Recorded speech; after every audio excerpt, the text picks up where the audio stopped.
본 오디오북은 원본 도서의 핵심 내용을 5%로 축약한 도서 정보입니다.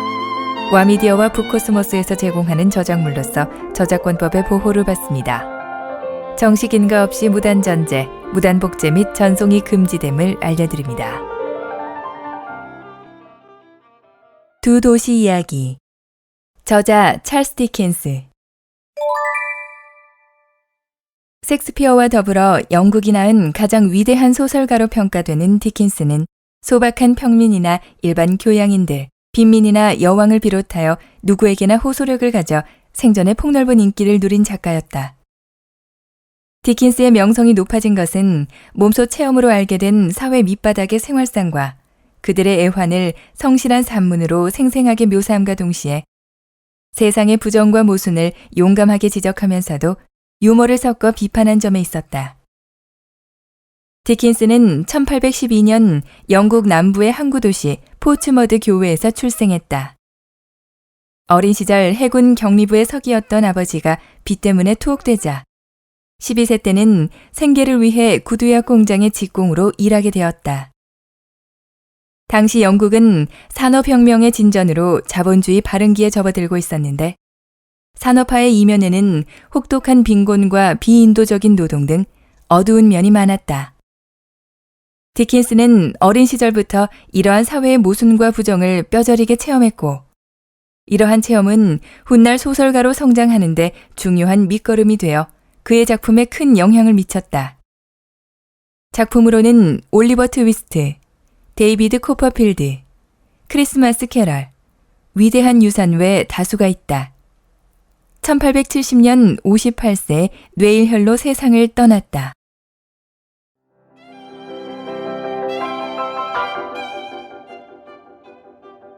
이후 소개되는 도서 내용은 전체 내용 중에서 일부만 요약 발췌한 것입니다. 본 도서 요약 오디오북이 좋은 책을 선정하는 길잡이가 될 수 있기를 바랍니다.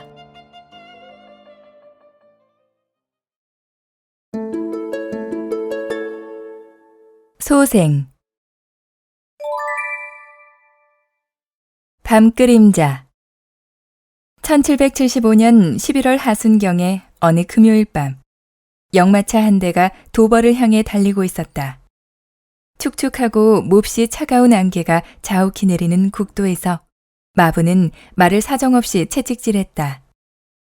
역마차 안에는 손님 셋이 타고 있었다. 그들은 모두 뺨과 귀를 가리고 있어 서로가 상대방이 누구인지 알 수 없었다. 3명의 손님들은 역마차 안에서 저마다 꾸벅꾸벅 졸면서 각자의 환상이 낳은 환영을 보고 있었다. 손님 중에 한 사람은 런던의 텔슨 은행에 다니는 자비스 로리 씨였다. 60살가량의 이 노신사는 파리로 가는 길이었는데 도중에 도버에서 누군가를 만날 예정이었다. 로리에게도 밤새도록 떨어지지 않는 환영이 있었다. 그가 어떤 사람을 무덤 속에서 파내어 가는 것이었다. 로리는 이 환영에게 몇 번이나 물었다. 매장되신 지 몇 해나 되십니까? 거의 18년? 무덤을 해치고 다시 세상에 나오실 희망은 다 포기해버리셨습니까? 아주 오래전에. 그렇지만 당신께서 다시 소생하신 그 사실을 아십니까? 모두들 그렇게 말하더군. 당신께서 생에 대한 관심을 가져주시기를 저는 바랍니다. 난 잘 모르겠어. 환영 속에 있다가 깜짝 놀랍겐 로리는 창문 밖을 내다보았다. 경작지 저편으로 잠목림이 있고 타는 듯이 단풍 든 잎이 나무 꼭대기에 남아있는 것이 보였다. 그 사이로 밝은 해가 조용히 떠오르고 있었다. 해를 바라보면서 로리는 중얼거렸다. 18년이라. 18년간이나 산채로 매장되어 있었다니. 마음의 준비. 역마차는 차갑고 축축한 밤을 달려와 다음날 아침 무사히 도버에 도착했다.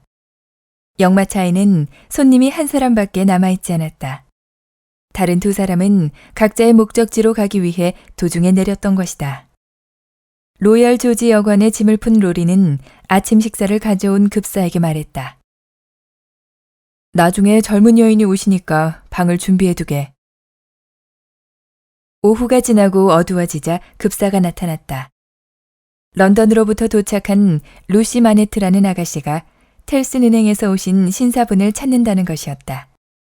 로리는 급사의 안내로 마네트 양의 방으로 갔다. 나이는 17쯤 되었을까? 작달막하면서도 날씬하고 아름다운 모습을 가진 승마복 차림의 아가씨였다. 풍성한 금발에 눈은 파랗고 무엇을 묻는 듯한 표정으로 서 있었다. 앉으시죠. 로리는 고개를 숙이고 나서 말없이 자리에 앉았다. 어제 은행에서 온 편지를 받았어요. 불쌍하신 제 아버지는 저를 한번 보시지도 못한 채 오래전에 돌아가셨습니다만 은행으로부터 얼마 안 되는 아버지 유산에 대해서 그 이후로 제가 파리로 가야 하며 같은 목적을 가지고 그곳으로 향하는 은행 신사분과 의논할 필요가 있다는 것이었습니다. 은행에서 보낸 사람이 바로 접니다. 은행 얘기로는 그분에게 자세한 이야기를 들을 수 있다고 하더군요. 그리고 깜짝 놀랄 만한 얘기를 들을 마음의 준비를 해두라고요. 로리는 잠시 망설이다 이야기를 시작했다. 나는 은행원이랍니다. 내가 맡은 사무와 관련해서 어느 단골 손님 얘기를 해드리죠. 그 단골 손님은 프랑스 신사였으며 매우 박식한 의사였죠. 나는 그와 파리에서 사귀었습니다. 파리 지점에 있었거든요. 그런데 그분은 영국 부인과 결혼하셨습니다. 그리고 재산에 관한 것은 모두 텔슨 은행에 맡기셨습니다. 그건 저희 아버님 얘기 아닌가요? 아버지가 돌아가신 지 2년 만에 어머니마저 돌아가셔서 제가 고아가 됐을 때 저를 영국에서 데려다 주신 분이 아저씨 아니신가요? 자꾸 그런 생각이 들어요. 마네트 양, 맞습니다. 로리는 이야기를 계속했다. 아가씨, 놀라지 마세요. 아가씨 아버님이 돌아가시지 않았다고 한다면 과연 그녀는 기절초풍할 지경이었다. 만약에 마네트 씨가 돌아가신 것이 아니라면 아무에게도 알리지 않고 자취를 감춘 것이 됩니다. 귀신에 홀린 것처럼 말입니다. 어디로 끌려갔는지 짐작할 수는 없지만 마네트 씨를 찾으러 갈 수는 없었습니다. 예컨대 권력을 쥐고 있는 사람이 있고 그 사람이 아버님의 적이었다고 합시다. 프랑스에선 그 권력자 얘기를 할 때는 아무리 배짱이 있는 사람도 남이 들을까봐 소곤소곤 얘기한답니다. 그 사람이 어떤 용지에 상대 이름을 써넣기만 하면 이름이 적힌 사람은 감옥에 갇히고 만답니다. 그런데 파리 보배 출신의 어떤 훌륭한 의사가 권력자 때문에 그런 꼴을 당하고 말았습니다. 불운한 그분의 부인은 매우 영리한 분이기는 했지만 그 사건으로 몹시 상심하셨습니다. 그리고 아기를 낳은 다음에 아기의 어머니는 이렇게 결심했습니다. 이 아이에게는 내가 겪는 고통을 맛보게 하고 싶지 않아. 아버지는 죽은 것으로 해두자고 말입니다. 아이의 어머니는 그 뒤에 돌아가셨는데 그때 아가씨는 2살이었습니다.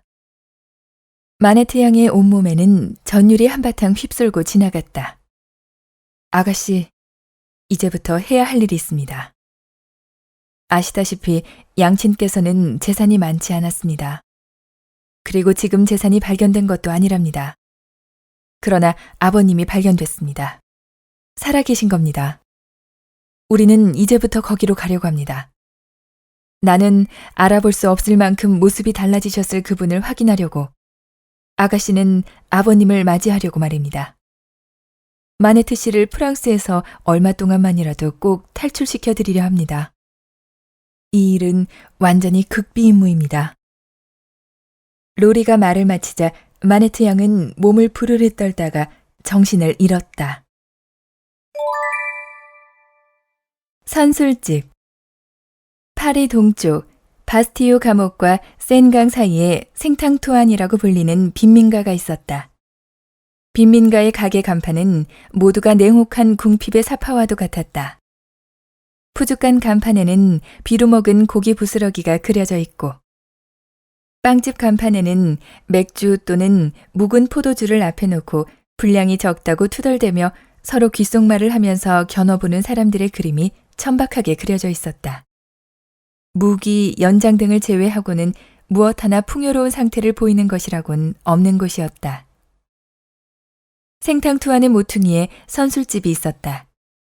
술집 주인은 드파르즈라고 하는 30대의 사나이였는데 볼품없이 큰 몸집에 싸움깨나 할 것 같은 얼굴을 하고 있었다. 지독히 추운데도 웃옷 하나 안 입고 어깨에 셔츠 하나만 걸치고 있는 것으로 보아 정열적인 체질의 소유자임에 틀림없었다. 무척 강한 결심과 분명한 목적을 갖고 있는 것으로 보이는 얼굴이었다. 그가 술집 안으로 들어섰을 때 그의 아내 마담 드파르즈는 계산대 뒤에 앉아 있었다. 좀처럼 한눈을 팔지 않는, 방심하지 않는 눈초리, 반지를 질비하게 낀 큼직한 손, 착실해 보이는 얼굴, 강렬한 표정, 태연자약한 태도. 남편과 동년배의 억척스런 여인이라는 것이 마담 드파르즈의 인상이었다. 무언가를 잊지 않기 위해 면밀히 기록하는 것처럼 뜨개질에 열중하는 것도 특이했다. 이 선술집에 로리와 마네트 양이 들어와 구석에 앉아 있다가 로리가 드파르즈에게 다가갔다.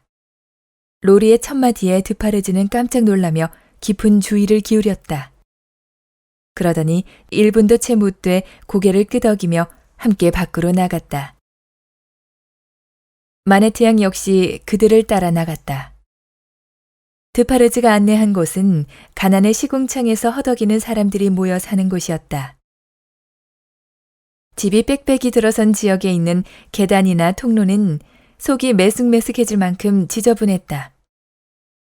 겨우 계단을 올랐으나 다시 다락방으로 올라가는 더 좁고 가파른 계단을 올라가야 했다. 그곳에 오르자 드파르즈는 어깨에 걸치고 있는 저고리의 호주머니를 뒤져 열쇠를 꺼냈다. 로리가 놀라서 물었다. 방에 자물쇠가 잠겨 있습니까? 그렇습니다. 왜 잠갔지요? 왜 잠갔느냐고요? 몇십 년이나 갇혀있던 분인데 열어놓아 보십시오. 무슨 놀라운 일이 일어날지도 모른단 말입니다.